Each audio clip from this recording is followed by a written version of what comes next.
warahmatullahi wabarakatuh. Perkenalkan, kami dari kelompok 2 dengan asisten laboratorium Irmalia Apriati izin memperkenalkan diri. Nama saya Arinur Aini Putri dengan NRP 1420240001. Perkenalkan, nama saya Fariz Akbar dengan NRP 1420240004. Perkenalkan, nama saya Bunga Pertiwi Triani Putri dengan NRP 1420240006. Perkenalkan, nama saya Wida Hanawati dengan NRP 1420240009. Perkenalkan, nama saya Fadil Zian Rizky dengan NRP 1420240015. Perkenalkan, nama saya Dava Mularama Pratama dengan NRP 1420240020. Perkenalkan, nama saya Sri Rizky Salsabila dengan NRP 1420240023. Perkenalkan, nama saya Fani Nilam Nabila dengan NRP 1420240027.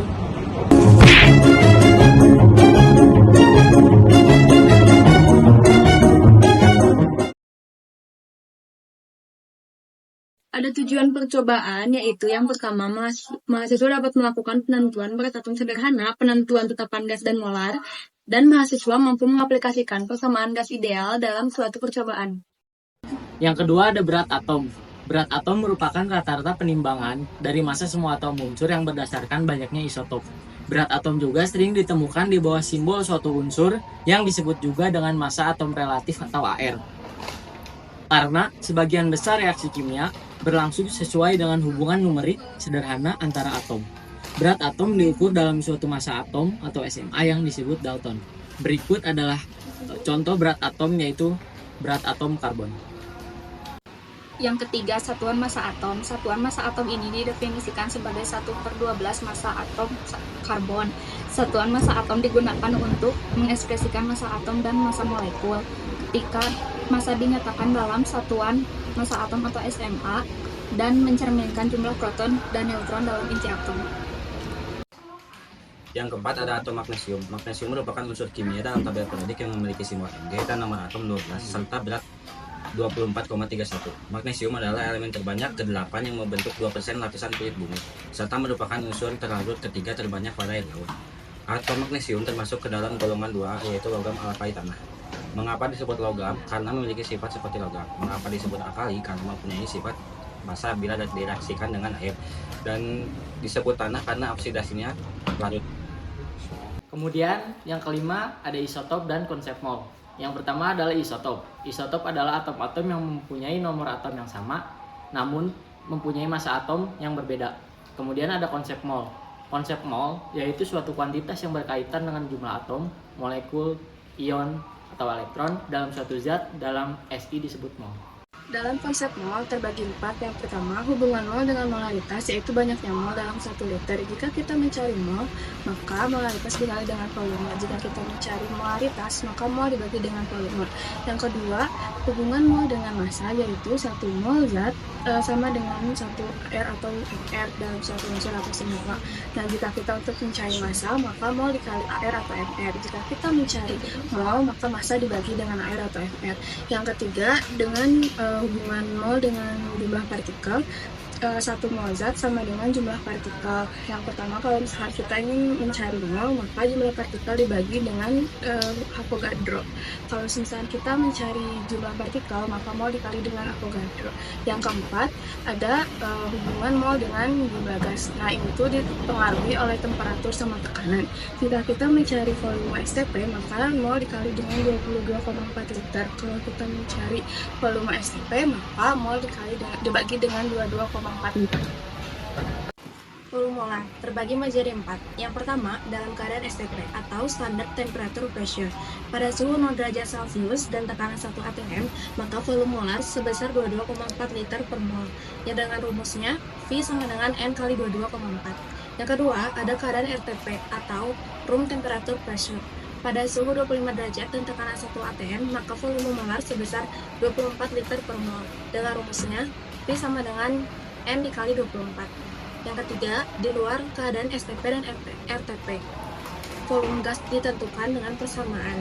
Rumusnya, PV sama dengan nRT. Yang keempat, ada keadaan yang mengacu pada gas lain pada suhu dan tekanan yang sama, volume gas hanya bergantung pada jumlah molnya. Dengan rumusnya, V1 dikali N2 sama dengan V2 dikali N1. Gas ideal. Gas ideal adalah gas yang terdiri dari partikel yang bergerak secara acak dan tidak berinteraksi. Didefinisikan bahwa semua antara atom dan molekul bersifat elastis sempurna dan tidak ada kekuatan menarik antar molekul.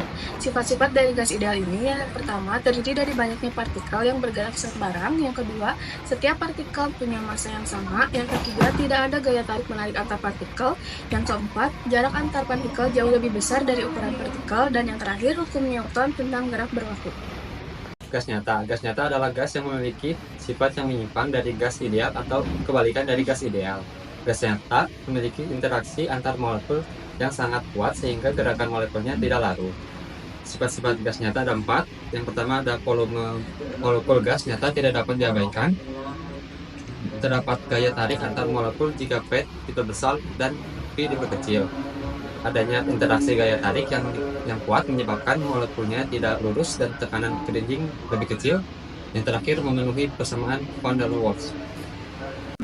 Hukum-hukum yang terkait pada gas ideal ada 4, yaitu yang pertama ada hukum Boyle, yang kedua ada hukum Charles, ketiga hukum Gay-Lussac, dan keempat ada hukum Avogadro. Hukum Boyle yaitu hukum di mana pada suatu suhu yang memiliki konstan dan pada tekanan gasnya itu berbanding terbalik dengan volumenya. Nah, persamaannya yaitu P1 dikali V1 sama dengan P2 dikali P2. Yang kedua ada hukum Charles, di mana tekanan konstan dan volume gasnya berbanding lurus dengan suhu absolutnya. Memiliki persamaan yaitu V1 per T1 dan V2 dibagi T2. Yang ketiga yaitu hukum Gay-Lussac, di mana pada volumenya konstan dan memiliki tekanan gas yang berbanding lurus dengan suhu absolutnya. Memiliki persamaan yaitu P1 dibagi T1 sama dengan P2 dibagi T2. Yang keempat yaitu ada hukum Avogadro, di mana pada tekanannya dan suhunya tetap dan volume gasnya itu berbanding lurus dengan jumlah mol gas. Memiliki persamaan V1 per N1 sama dengan V2 per N2. Dalam percobaan ini menggunakan 14 alat yaitu labu dasar bulat, bunsen, tangkus, gelas kimia, tabung reaksi, kaki 3, pembakar spiritus, botol semprot, cawan krus, pipet tetes, termometer, neraca analitik, segitiga porselen, dan selang putih. Selanjutnya ada bahan. Yang pertama bahan yang digunakan adalah campuran dari KCl3 dan NaCl2. Yang kedua ada logam magnesium. Yang ketiga ada Aquades dan yang terakhir ada kertas. Berikutnya ada skema alat, yaitu di mana pipa dihubungkan kepada labu dasar bulat. Pipa yang memiliki keran atau dengan keran ini dihubungkan dengan ujung dari gelas kimia, sehingga air akan mengalir dari labu dasar bulat pada gelas kimia. Lalu selanjutnya pipa yang lainnya akan dihubungkan pada tabung reaksi yang akan dibakar menggunakan pembakar spiritus. Prosedur penentuan atom magnesium. Yang pertama, menimbang cawan krus kosong dengan menggunakan neraca analitik. Yang kedua, memasukkan logam Mg ke dalam cawan krus dan timbang lagi menggunakan spatula. Yang ketiga, yaitu memanaskan cawan krus dengan isinya di atas api pembakar bunsen dengan menggunakan segitiga porselin, gunakan tangkrus. Setelah menjadi putih, dinginkan cawan krus yang berisi logam Mg. Sesudah itu dinginkan. Setelah didinginkan, diberi 2-3 tetes air Aquades, lalu periksa dengan kertas lakmus merah agar mengetahui adanya suatu gas yang keluar. Lalu cawan krus tersebut dipijarkan dan didinginkan kembali, setelah itu ditimbang untuk menghitung berat atom magnesium. Prosedur pada penetapan tetapan gas dan volume molar oksigen. Yang pertama, menyiapkan satu tabung reaksi yang bersih dan kering. Yang kedua, menambahkan 1 hingga 1,22 mg, campurkan larutan KClO3 dan MnO2 ke dalam tabung reaksi dan timbang dengan teliti. Yang ketiga, mengisi labu B dengan air dan memasukkannya sedikit air ke dalam gelas piala D. Yang keempat, mengisi selang C dengan air dengan ditiup dari ujung papan yang dihubungkan dengan tabung reaksi A. Yang kelima, mengeluarkan gelembung udara dalam labu B dengan menaikkan menurunkan pipa labu B, menjaga air tidak masuk ke pipa sumbat labu B.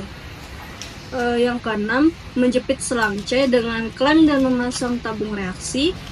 Yang ketujuh, membuka klem, menaikkan atau menurunkan gelas piala D hingga permukaan air labu B dan gelas piala D sama tinggi jepit selang C. Yang terakhir yaitu memindahkan gelas D dengan hati-hati dan memegang selang hingga air agar tidak menetes. Fase selanjutnya, control effect. Jika air terus menetes, berarti ada kebocoran dalam zona kepala dan semua titan. Memanaskan tekanan reaksi dengan hati-hati hingga oksigen mengalir. Panaskan kurang lebih 5 menit hingga KCO3 terurai. Menggunakan tekanan di dalam dan di luar sampai permukaan air labu B dan gelas piala D sama tinggi. Jepit selang C dan menyingkirkan gelas D. Mengukur temperatur gas dan termometer jangan sampai terkena air. Mengukur volume air dalam gelas piala D menggunakan gelas ukur. Terakhir, mengukur dan mencatat temperatur dan tekanan. Berikut adalah pembahasan mengenai langkah-langkah agar dapat mengurangi potensi kesalahan dalam penerapan eksperimen atau dampak depan. Dapat berhasil yang diangkat dan mencapai hasil eksperimen. Yang pertama, perbaiki pada penimbangan dan pengukuran kesalahan yang di dalam penimbangan sudah tidak akan mengakibatkan atau adanya kontaminasi karena berbagai pengulangi masalah potensi tempat kerja. Yang kedua, pengaturan sumber selanjutnya pada penanganan kesalahan yang terjadi pelaksanaan insiden dalam sumber dapat mempengaruhi reaksi yang terjadi dan hasil masa yang diperlukan. Yang ketiga, pengukuran volume dan tekanan gas. Kesalahan yang terjadi tekanan dan suhu yang diinput dalam percobaan tidak sesuai dengan kondisi dalam bahan sumber karena menggunakan manometer yang dilakukan. Yang keempat, panjang selang yang digunakan. Kesalahan yang terjadi penggunaan selang yang terlalu pendek menyebabkan yang mempengaruhi laju aliran yang berbeda. Yang kelima, penggunaan bahan kimia yang tepat. Kesalahan yang terjadi penggunaan bahan kimia yang tidak tepat atau tidak sesuai dapat menyebabkan kegagalan seperti pada pembakaran kacang dan penggunaan kembali seperti itu. Kemudian yang keenam, penggunaan hukum gas dan rumus yang tepat.